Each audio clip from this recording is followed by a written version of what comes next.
아멘. 하나님의 은혜와 축복이 오늘 예배하는 모든 분들에게 함께 하시기를 주님의 이름으로 축원합니다. 베이비박스 사역을 하는 목사님이 계십니다. 베이비박스라고 해서 저는 무슨 베이비들한테 주는 무슨 선물 박스를 말하나 이렇게 생각했더니 그게 아니고 아이를 낳는데 키울 수 없는 사람이 아이를 버리거나 죽일 수가 있으니까 그렇게 할 마음이 있거든. 그 목사님이 사역하시는 그 단체에 박스에다가 아이를 집어넣고 가면 이 아이를 길러주겠다는 사역입니다. 그러니까 미혼모들이나 어린 학생들이 실수로 아이를 낳는데 이걸 기를 수 없는 상황이 될 때 아이가 죽을 수가 있잖아요. 그래서 이런 아이들 하나님은 생명이라고 생각해서 박스에다가 놓고 가라는 거예요. 그러면은 그 아이를 이제 젖을 키워가지고 입양도 시키고 살 수 있는 길을 만들어주겠다고 하는 게 베이비박스입니다.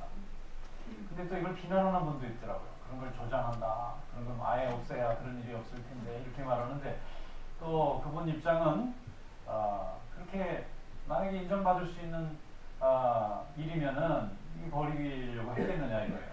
어딘가는 그런 일이 있다면 그런 기회를 줘서 아이가 살 수 있는 길을 열어줘야 된다. 그런데 말이죠. 의외로 많다는 거예요. 의외로 많아요. 그런 아이들이. 부모도 모르는 사이에 아이가 낳는지 죽었는지 없어졌는지도 알 수 없는데 어린 학생들이 버리고 간대요. 그러면 그걸 가지고 키우는 거예요. 그분들이. 그리고 그 키우는 분들이. 근데 지금은 이분이 참 꽤 오래 하셨더라고요. 그걸 뭐 주변에서 비난을 하고 그러는데 이분이 오래 하셨는데 이제 나라가 와서 고맙다고. 이제 왜 그러냐, 국민들이 자꾸 줄어들어요. 백성들이 자꾸 줄어들어요. 아이를 잘 안 낳으려고 그래요. 시집장가를 잘 안 가니까 그동안은 뭐 해외 입양도 가고 그랬는데 아깝다는 거예요. 대한민국 백성으로 이런 아이들을 키워서 이 나라 백성이 돼야 이 사람들이 커서 세금도 내고 나라도 키워갈 텐데 인구가 점점 줄어서 이렇게 가다가 500년 후에 대한민국 인구가 제로가 된대요. 제로가. 그러니 이렇게라도 아이들을 잘 길러주는 분들이 고맙다 이거죠. 나라가 지금 필요한 게 있냐고 물어보고 도와줘서 지금은 굉장히 일하시기가 좋다는 거예요. 여러분, 생명이 무엇입니까? 하나님이 보내시는 것입니다. 꽤 이름 있는 작가가 계세요. 그 이름만 들으면 잘 알 수 있는 유명한 분입니다. 그런데 이분이 한 번은 나와서 간증 겸 자기 고백을 하는데 참 많이 감동을 받았어요. 고등학교 졸업하기 전에 딸이 임신을 해가지고 아이를 가진 것입니다. 그래서 이거를 지워야 되겠다. 근데 아이가 도망다니는 거예요. 어떻게 생명을 죽일 수 있느냐 이거예요. 그런데 이 어머니는 딸의 인생이 걸렸잖아요. 지금 아무리 설득해도 안 되는 거예요. 결국 낳습니다. 그러니까 할머니가 되는 거죠. 할머니가 키우고 얘는 이제 공부를 시켜 졸업을 시켜야 되잖아요. 대학도 보내야 되잖아요. 근데 나중에 이분이 하는 얘기, 그 경험을 하고 나니까 정말 이게 생명이 뭔가 하는 것을 깨닫게 되더라는 거예요. 그전에 자기가 작가로 남의 얘기를 많이 썼대. 남의 얘기, 남의 힘든 일, 슬픈 일, 뭐 이렇게 드라마틱한 얘기를 많이 썼는데 자기가 경험을 해보니까 이게 간단한 일이 아니더라는 거예요. 진심으로 삶이 무엇인지, 생명이 무엇인지를 깨달았다는 거예요. 근데 그 아이가 지금 잘 커가지고요. 효자 됐대요. 어쨌든 이게 정식으로 세상에 오든 조금 이렇게 축복받지 못하고 왔던 이 세상에 하나님이 생명을 보낼 때는 다 이유가 있어서 보내는 거니까 귀하게 여기는 겁니다. 왜냐하면 하나님은 창조주 하나님이시고 창조의 하나님은 모든 생명의 주인이세요. 그래서 우리는 생명을 받는 것을 귀하게 여기어야 합니다. 생명을 지키는 것도 귀하게, 생명을 기르는 것도 귀하게 여기는 거예요. 그래서 성경은 생명을 지키는 자가 복을 받는다고 했어요. 생명을 지키려고 고난받는 자에게 하나님의 축복이 있다고 말씀하셨습니다. 왜냐하면 생명은 하나님의 은혜이기 때문에 그렇습니다. 이 세상에 아이를 낳고 싶어도 낳지 못하는 사람이 얼마나 많은지 몰라요. 하나님이 생명을 주셨다는 것은 참 감사하고 귀한 일입니다. 적어도 물건도 아니고 생명이라는 것은 하나님이 주신 은혜고 하나님이 그 생명을 통해서 무언가를 하시려고 하는 섭리와 계획이 있는 거예요. 우리가 그래 쓰임받는 것입니다. 마리아는 자기 생각보다 하나님의 생각을 중요하게 여겼습니다. 이걸 우리는 믿음이라고 합니다. 내 생각이 있습니다. 내 판단이 맞습니다. 때로는 이것이 상식이고 때로는 이것이 모든 사람들이 동의해 주는 것입니다. 그런데 이것이 하나님의 뜻과는 좀 거리가 있을 때 우리 고민하게 됩니다. 그런데 마리아는 세상 사람들의 상식과 생각을 뛰어넘었어요. 그리고 하나님의 뜻에 순종하려고 했습니다. 그로 인해서 그는 많은 고난과 운명이 기다리고 있는데 그는 하나님을 믿기를 작정했습니다. 하나님을 믿고 세상 사람들의 판단을 뛰어넘기로 작정을 했어요. 그래서 자기가 하나님의 말씀이 올 때에 순종했습니다. 하나님을 선택했기 때문에 그는 하나님의 은혜를 선택한 자의 복을 누렸습니다. 오늘 우리에게 주신 하나님의 말씀 한번 열어보겠습니다. 누가복음 1장 35절로 38절 다 함께 읽어보겠습니다. 천사가 대답하여 이르되 성령이 내게 임하시고 지극히 높으신 이의 능력이 너를 덮으시리니 이름으로 나실 바 거룩한 이는 하나님의 아들이라 일컬어지리라. 보라 내 친족 엘리사벳도 늙어서 아들을 배었느니라. 원래 임신하지 못한다고 알려진 이가 이미 6달이 되었나니 대저 하나님의 모든 말씀은 응하지 못하심이 없느니라. 마리아가 이르되 주의 여종이여니 말씀대로 내게 이루어지이다 하매 천사가 떠나가니라. 아멘. 말씀대로 내게 이루어지리라 라고 고백을 한 이 마리아 때문에 예수 그리스도가 이 땅에 오셨습니다. 그 하나님의 요구를 받아들임으로 인해서 이 마리아라고 하는 한 사람이 하나님께 쓰임받는 통로가 되었어요. 하나님은 은혜의 하나님이고 우리는 믿음을 가진 통로입니다. 하나님의 은혜가 세상의 생명도 살리고 죄도 사해 주시고 하나님의 부활과 영생의 소망도 이루어지는데 우리의 믿음이 그 통로로 쓰이는 거예요. 우리는 사람을 살릴 능력이 없습니다. 우리 사람을 바꾸지도 못하고 설득할 능력도 없습니다. 그런데 하나님이 은혜가 그렇게 사람을 바꿔요. 그런데 그걸 바꾸려면 우리가 필요합니다. 통로로 필요합니다. 그래서 우리는 아멘 할 수 있으면 역사가 일어나요. 그런데 그 아멘 하기가 보통 어려운 게 아닙니다. 때로는 고난을 견뎌야 되고 누명을 써야 되고 오해를 받을 수도 있으면 생명도 내놔야 돼요. 그런데 하나님은 선한 분이기 때문에 하나님의 일에 쓰임받는 자를 분명히 지켜주시고 선한 길로 인도한다는 거 하는 하나님에 대한 절대적인 신뢰심이 없으면 우리는 하나님께 쓰임받기 굉장히 어렵습니다. 그 중간에서 머뭇거리게 돼요. 하나님은 마리아가 없다 해서 세상에 그리스도를 보내지 못하는 분이 아닙니다. 마리아가 거절하고 부인하고 부정하고 외면하면 하나님은 또 다른 사람을 얼마든지 선택할 수 있습니다. 그런데 하나님이 그 사람의 믿음을 보고 너를 통하여 그리스도를 보내겠다고 할 때 아멘으로 순종했습니다. 이것이 은혜인 줄로 믿습니다. 은혜가 무엇입니까? 은혜라는 것은 내 노력이나 능력이 없이 하나님께서 거저 주시는 선물을 은혜라고 합니다. 품삯이 있습니다. 품삯은 일한 대가로 받는 거예요. 내 노력이 분명히 들어갔습니다. 내 실력이 들어가 있어요. 그러므로 정당하게 받는 겁니다. 그래서 내가 그걸 받으면 내 생계에 쓰거나 내가 원하는 것에 그것을 사용할 수 있는데 선물은 내가 일한 적도 없고 내 능력이나 내 효과를 가지고 뭘 설명한 적이 없는데 거저 받을 때 우리는 선물이라고 해요. 은혜는 삭시 아니라 선물입니다. 마리아가 먼저 하나님 앞에 인정받을 만한 무슨 수고를 했거나 하나님의 영광을 돌렸던 일이 없는데도 불구하고 하나님께서 그에게 은혜를 먼저 주셔서 그리스도를 잉태하는 축복을 주셨습니다. 처녀가 여러분 결혼하기 전에 아이를 가졌다 그러면 어떻게 되죠? 지금은 비난받는 정도지만 2000년 전에 그 고대 시대에는 돌에 맞아 죽습니다.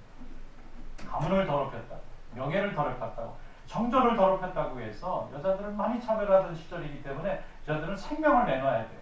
가문의 영광을 위해서 생명을 내놔야 되는 무서운 시대입니다. 그런데 지금 결혼도 이루어지지 않은 이 처녀의 몸에 아이를 하나님이 보내시겠다고 하는데 이것을 사람들이 이해할 수도 없고 설명할 수도 없고 그걸 이해하지 못하면 돌아오는 것은 자기 생명을 걸어야 되는 무서운 일입니다. 그런데 마리아가 예스 했어요.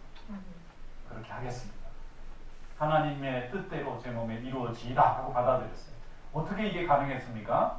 마리아에 대한 얘기가 성경에는 자세하게 나오지 않지만 분명히 이전에 어린 시절부터 그는 하나님 앞에 기도하고 말씀을 사모한 사람이었을 것으로 봅니다. 그리고 그 일로 통해서 하나님의 은혜가 충만하면 하나님이 선하게 모든 것을 결과를 만들어낸다는 확신과 경험이 있었을 거예요.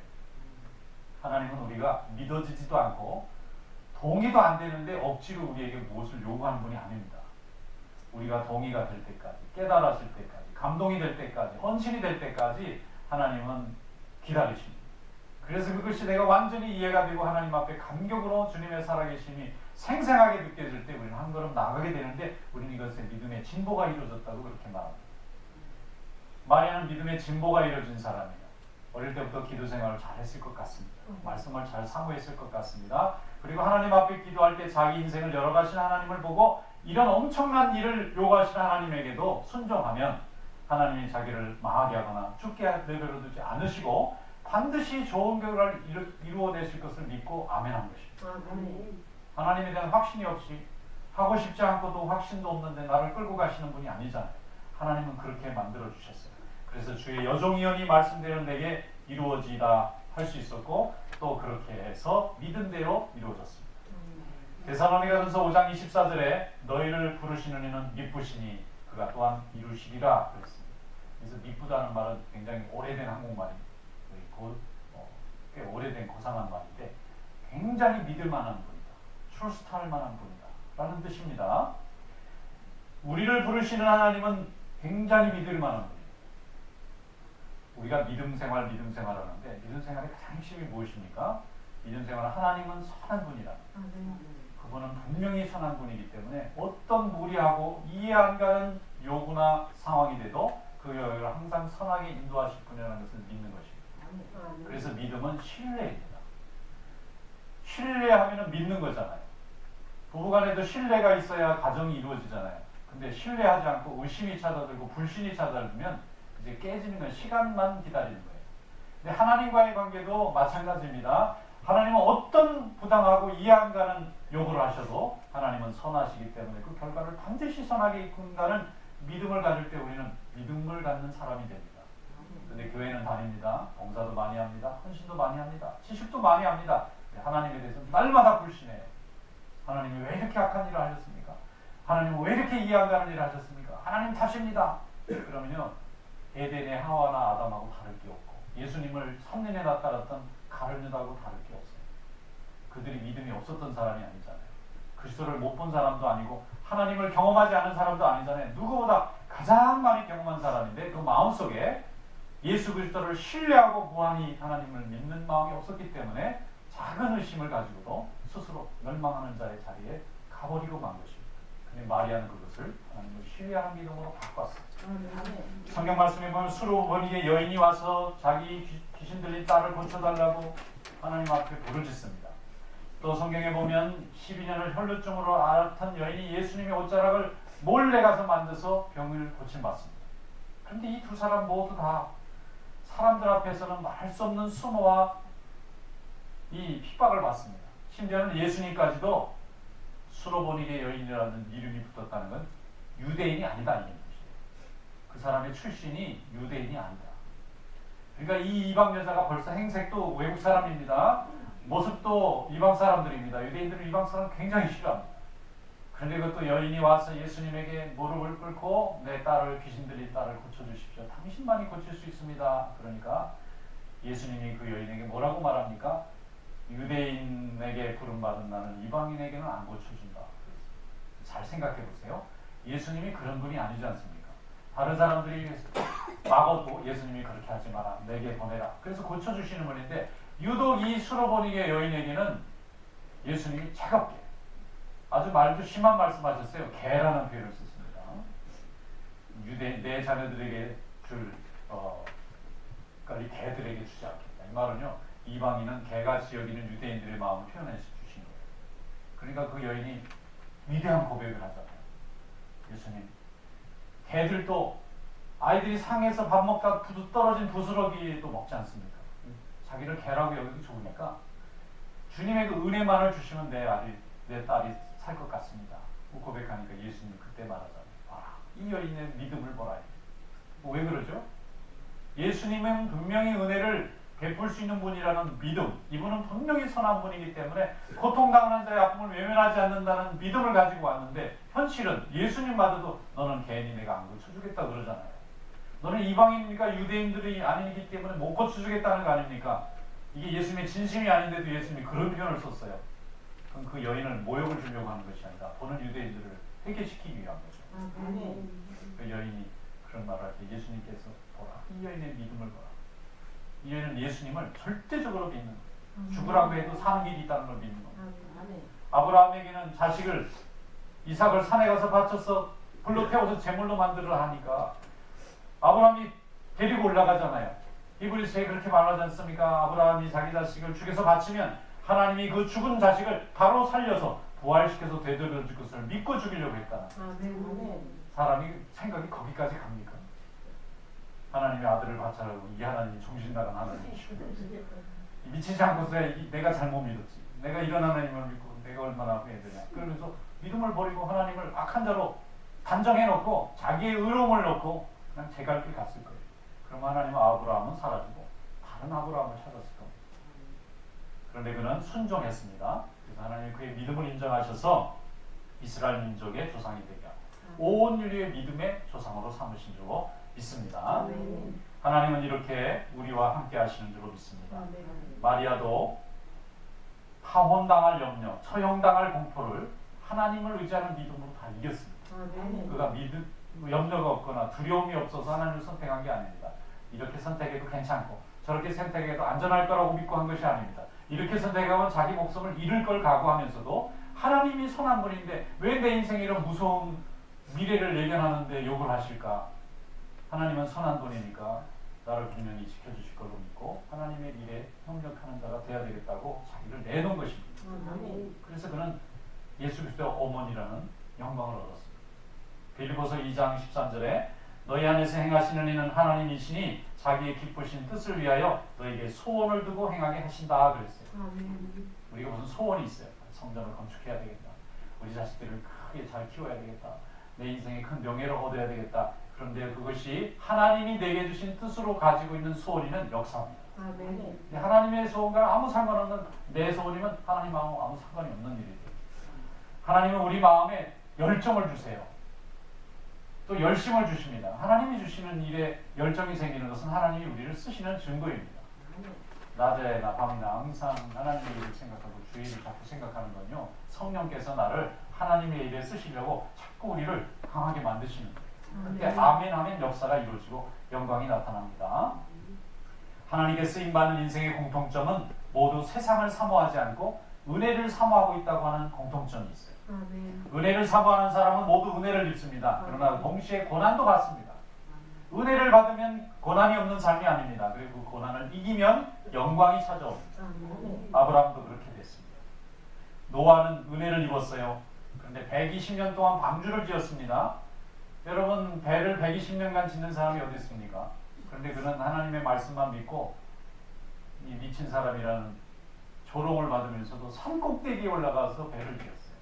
배는 강가에나 바다에 짓는 거지 산에 짓는 거는 바보입니다.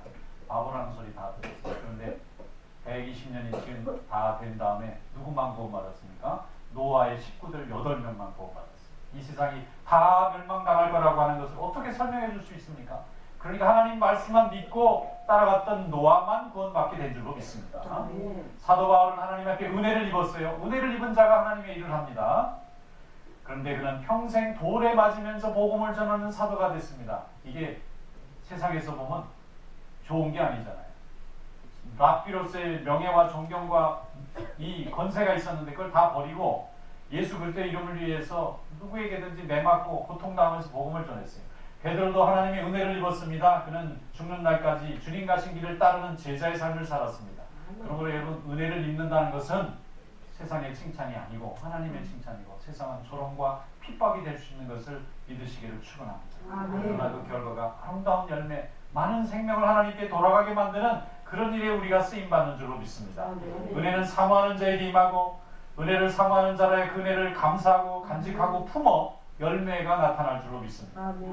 빌립보서 1장 29절에 그리스도를 위하여 너희에게 은혜를 주신 것은 다만 그를 믿을 뿐 아니라 또한 그를 위하여 고난도 받게 하여 하심이니라.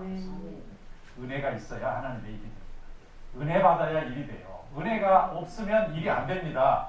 아무리 우리의 능력과 지식으로 설득력으로 하려고 할지라도 사도 바울이 고백했잖아요. 사람의 설득력으로 일하지 아니하고 그리스도께서 내게 주신 은혜로만 일할 수밖에 없더라 하는 것입니다. 우리 속담에 구더기 무서워 장목이 빵거나 그런 말이 있어요. 이 장은 우리 된장은 말이죠. 우리 한국 사람 음식에 정말 없어서는 안 되잖아요. 그리고 이 식품 계통에서도 최고의 음식이라고.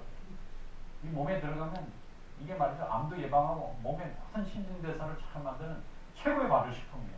근데 이걸 만들려면 콩을 그냥 띄워가지고 그냥 뜨거운 데 그냥 썩히잖아요. 그러다 보면 우리가 먹기도 전에 파리들이 먼저 날파리들이 나타나서 거기다가 착 새끼를 까면 그게 다 뭐죠? 까면 다 구더기가 되는 거예요. 그래서 옛날에 그 장독열은요, 장이 노래야 되는데 하얘입니다. 왜 그렇죠? 구더기들의 세상이 있어요. 그럼 이거 어떻게 하면 좋아요? 걷어내야지 이거를. 구더기 좋아하는 주부가 어디 있겠습니까? 얼마나 징그럽겠어요. 그런데 이걸 걷어내고 그 위에서만 움직이는 거니까 그 깊은 밑에는 온 식구들이 1년 내내 먹을 수 있는 좋은 건강한 음식이 거기 있잖아요. 이렇게 좋은 거에는 구더기가 있는 거예요. 근데 구더기 무서워서 잠이 덥군요. 이게 우리 민족의 조상들이 지혜가 있는 겁니다. 하나님의 일을 하는데 핍박이나 혹은 어려움이나 시험 들거나 상처가 두려워서 물러서면 어떡합니까? 하나님의 일을 하기 위해서는 너무나 귀하고 좋은 거기 때문에 질투도 많고 경쟁도 많고 시기도 많고 마귀 역사도 많은 거예요. 그런데 그런 거는요, 이 마리아처럼 주여 아버지께서 해주실 줄 믿습니다 하고 가면 하나님을 트러스트하는 사람이에요. 하나님에 대한 이 트러스트가 감사하지 않고 인간의 평가에 매달리는 사람은 시험 들고 떠나갑니다. 하나님의 은혜와 함께 하시길 축원합니다. 더 큰 은혜를 사모하시기 바랍니다. 나만 은혜 받을 것이 아니라 남도 은혜 받고 모두가 다 은혜 받고 세상이 다 은혜 받을 수 있도록, 세상이 은혜의 바다에 풍덩 빠질 수 있도록 여러분 그렇게 헌신하시기를 축원합니다. 하나님 우리에게 창조신앙과 구원신앙을 주셨어요. 하나님이 생명의 주인이고 생명의 모든 역사는 인간의 도덕과 판단을 뛰어넘는 하나님의 섭리라고 믿는 것이 창조신앙입니다. 이 세상에 생명이 거주하는 사람이 어디 있어요? 하나님이 다 준비하시잖아요. 태어나는 생명이 그냥 굶어주는 것 같습니까? 다 살 수 있고 먹는 방법을 다 하나님이 열어놓으셨잖아요. 또 구원신앙도 있습니다. 하나님이 우리에게 죄를 사해 주셨잖아요. 인간은 죄된 존재입니다. 죄의 흔적과 죄의 그 결과들이 나타나는데 하나님이 그 죄의 고통으로부터 우리를 건지시기 위해서 그리스도를 보내주셨잖아요. 믿는 자마다 다 구원과 영생의 약속을 받았지 않습니까? 그러니까 창조신앙과 구원신앙의 두 기둥이 우리의 믿음을 지탱하고 있는 거예요. 그래서 우리는 늘 감사하고 은혜를 받아서 하나님께 쓰임받는 것입니다. 요한복음 10장 10절에 내가 온 것은 양으로 생명을 얻게 하고 더 풍성히 얻게 하려는 것이다. 예수님이 이 땅에 오신 이유는 양이 우리예요. 예수님 자신은 목자라고 말하는 거예요. 예수님께서 양이 생명을 얻게 하고 영원한 생명을 얻게 하고 그 생명이 거기서 끝나지 않고 풍성해지는 것을 원하는 거예요. 예수님은 우리가 행복해지기를 원합니다. 고통당하고 눈물 흘리고 가시과 앞길만 걷기를 원하는 주님이 아니세요. 행복하고 감사하고 기뻐하면서 살기를 원하시는데 그러려면 은혜를 받고 세상의 모든 시험을 이기고 하나님이 주시는 평강을 누릴 때만 가능한 것입니다. 그러므로 하나님에게 절대로 의지하는 마리아와 같은 믿음 되시길 축원합니다.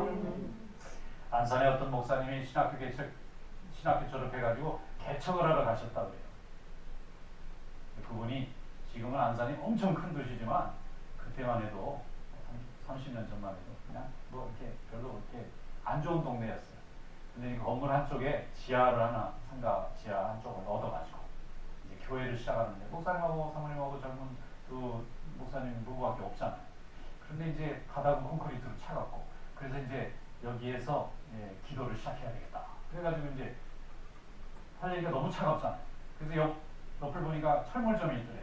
가가지고 그 아저씨 보고 거기 일하는 분들한테 한 스티로폼 10개 큰 거 그걸 좀 달라 그러니까 거기 일하는 분이 이 총각인데 그 사람이 사장이더래요. 자기밖에 없어요. 그러니까 이 가게를 조그만 걸 열어가지고 철물점을 하는 분인데 거기에 이렇게 건축자들도 있고 스티로폼을 파는 거예요. 그러니까 어디다 쓰시려고 그러느냐 그랬더니 내가 여기 왔으니 개척기 가려고 목사가 하는데 이게 바닥이 이제 필요해서 좀 갖다 달라. 그러니까 이 주인 총각 철물점 총각이 그 스티로폼 10개를 들고 이제 거기 이제 물건을 팔아야 되니까 거기를 간 겁니다. 갔더니 사람은 아무도 없는데 스티로폼 10개만 다 깔아놓으니까 이게 넓은 방에 이게 조금밖에 없는 거예요. 그래서 어떻게 이렇게 하고 여기서 사용하시려고 하느냐고. 이 돈이 별로 없으니까 이거밖에 없다. 이러고는 이제 하니까 이 철물점 사장 총각이 안 되겠어요. 와보니까 사람이 저런 데서 어떻게 생활을 하느냐. 이래가지고 자기가 한 30개를 들고 가가지고 이건 제가 그냥 선물로 드리는 거라고 이런 데서 이렇게 예배를 드릴 수가 있네요. 교회도 안 다니는 분이 그냥 자기가 도네이션을 한 겁니다. 기증을 한 거예요. 기증을 해놨는데 이 총각이 주일만 되면 자꾸 신경 쓰이는 거예요. 거기 사람이 모여야 될 텐데. 그래서 한번 가보는 거예요. 가봤더니 없어 사람이. 이러다가 이거 두 분 굶어죽기 딱 좋겠다 싶어서 날마다 걱정하는 거예요. 옆에 앉아가지고 시초폴 10개 팔았다는 죄로 지금. 그런데 가보면 또 한 몇 사람 늘어있고 그 다음에 가면 조금 더 늘어있고 이러니까 그때마다 궁금한 거예요. 그러다가 이 총각 마음속에 이 불쌍히 여기는 마음이 생겨서 철물점에 이렇게 뭐 물건 사러 오잖아요. 사람이 그럼 붙잡고 여기 교회 좀 가시라고 저희 옆에 지금 복적교회가 지하에 하나 생겼는데 교회 안 다니시면 좀 여기 좀 가시라고. 나 교회 다녀요. 그럼 이거 그냥 가는데요. 교회 안 다닌다 그러면 저기 한번 교회 좀 가셔. 이 사람이 교회도 아닌 교인도 아니고 세례도 안 받은 철물점 총각 사장님이 만날 전도를 하는 거예요. 그냥 그래가지고 정말 부흥을 하는 거예요. 그러니까 목사님이 얼마나 고마워요. 하나님이 이분 보내셨구나. 그래가지고 날마다 찾아가서 교회 가서 그러면 이 사람 또 교회를 안 온대 또. 자기는 도와는 주지만 자기 믿음이 없기 때문에 그래도 하나님이 아무래도 당신을 쓰는 것 같으니까 우리 말씀 공부하자. 그래가지고 이분이 저는 공부 같은 거 잘 안 합니다. 왜냐면 공부해봐야 괜히 학비만 많이 들고 잠시 사업을 열어가지고 돈을 많이 벌어서 그렇게 사는 게 자기 너 좋다고. 그러니까 이분한테 그래도 하나님 말씀은 복잡하지 않으니까 내가 잘 설명해 주겠다. 그래서 목사님하고 사형리 공부부터 시작해가지고 1:1 제자강육도 하고 뭐 제자훈련도 받고 굉장히 공부를 오래 많이 했어요. 그 사이에 어떻게 됐을까요? 믿음이 들어왔어요. 그 자기의 인생의 목표가 자기를 위한 돈벌이가 아니라 주님의 영광을 위해서 해야 되겠다는 마음이 딱 들어갔거든요. 그래서 이분이 세례 받겠습니다. 세례 받고 집사 받고 그 다음 뭐 받았을까요? 장로님 받고. 그래서 지금 안산에서 제일 큰 교회예요. 목사님이 어디 부흥에 오셨는데 그 얘기를 해주셔서 우리가 할렐루야 그랬습니다. 하나님이 이렇게 부르시는 사람이 따로 있구나. 여러분 하나님께 은혜 받으면 하나님의 일을 합니다. 우리가 노력하고 애쓴다고 되는 게 아니라 은혜를 받아야 돼요. 은혜를 어디서 받느냐? 말씀을 들을 때 받아요. 그리고 기도를 할 때 마음이 열려요. 성령이 함께 하시어 은혜를 받죠. 고린도후서 9장 8절에 하나님이 능히 모든 은혜를 너희에게 넘치게 하시나니 이는 너희 모든 일에 항상 모든 것이 넉넉하여 모든 착한 일을 넘치게 하게 하려 하십니다. 그랬습니다. 하나님이 함께 하시면 은혜 받고 은혜 받으면 하나님의 일을 힘있게 감당하는 그런 복된 인생이 될 줄로 믿습니다. 이런 믿음의 역사를 이뤄가는 귀한 종들 되시기를 주님의 이름으로 축원합니다.